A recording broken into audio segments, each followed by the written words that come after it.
a golden window the Raiders have to seize. In the NFL, advantages like this don't come often, and when they do, you have to make them count. Because here's the truth.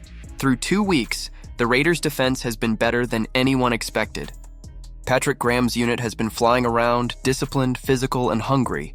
They've kept both the Chargers and Patriots in check, ranking near the top of the league in multiple defensive categories. They've given this team a chance in every game, inconsistency in the run game.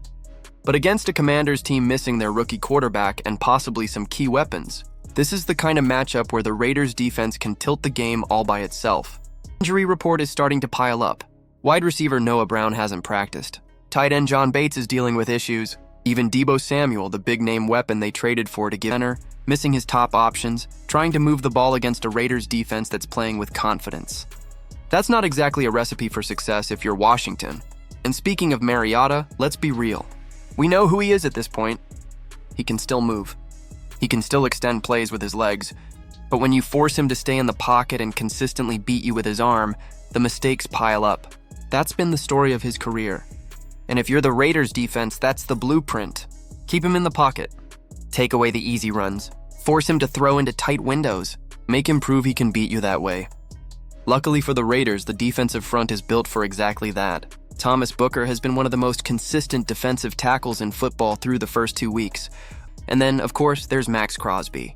Has Crosby been his usual dominant self yet? Maybe not. But we know his standard. And if there's ever a week for Crosby to wreak havoc, it's against a banged-up offensive line protecting a quarterback who doesn't want to sit in the pocket, and it's not just the front. The linebackers have been flying to the ball. Devin White is bringing the energy. Jermaine Pratt has been steady. And how about Jamal Adams? Written off by so many people, he's graded out as one of the best defenders on the field in back-to-back weeks. He's physical. He's tackling. He's proving doubters wrong.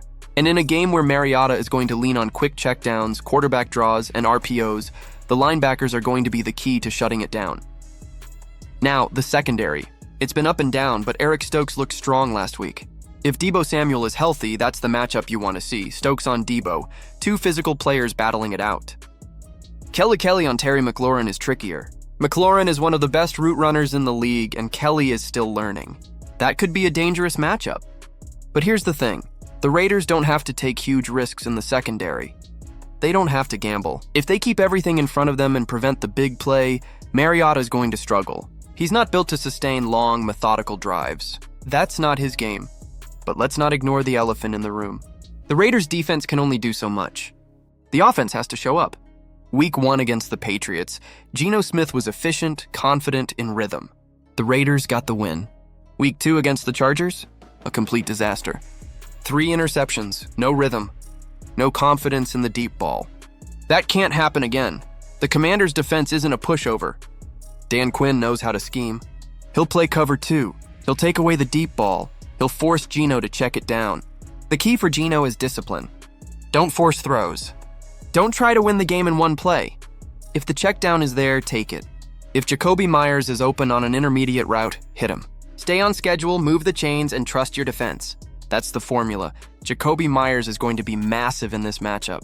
He's already become Geno's safety blanket, and I expect him to see a ton of targets again. The tight ends, Brock Bowers and Michael Mayer, need to be a big part of the plan too. Washington has been terrible against tight ends so far, giving up 175 yards to the position in just 2 games. That's where you attack, short passes, quick seams, use your size advantage. Then there's the run game. And this, honestly, is where the Raiders have to change. They've been near the bottom of the league in rushing attempts, rushing yards, and yards per carry. That's unacceptable. Ashton Jeanty has shown flashes, but he hasn't been given the chance to really get going. That has to change. Washington is giving up over 100 rushing yards a game. You can run on them. You have to run on them. Even if it's just 3 or 4 yards a carry, you've got to stick with it. Because if the Raiders become one-dimensional again, Geno is going to press, and mistakes are going to follow. Special teams could also swing this game. Daniel Carlson remains automatic, one of the most reliable kickers in the league.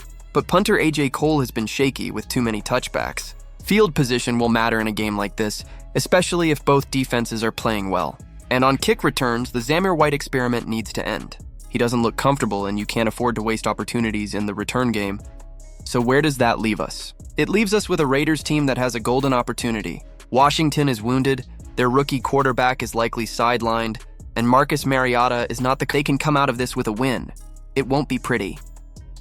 It won't be flashy. But in the NFL, all that matters is the scoreboard. So here's my prediction, a grinder of a game. Both defenses show up. Both offenses have their struggles.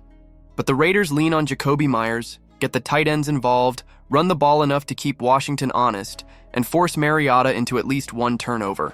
Final score, Raiders 20, Commanders 16, low scoring, physical, ugly at times. But a win is a win, and in this league, that's all that matters.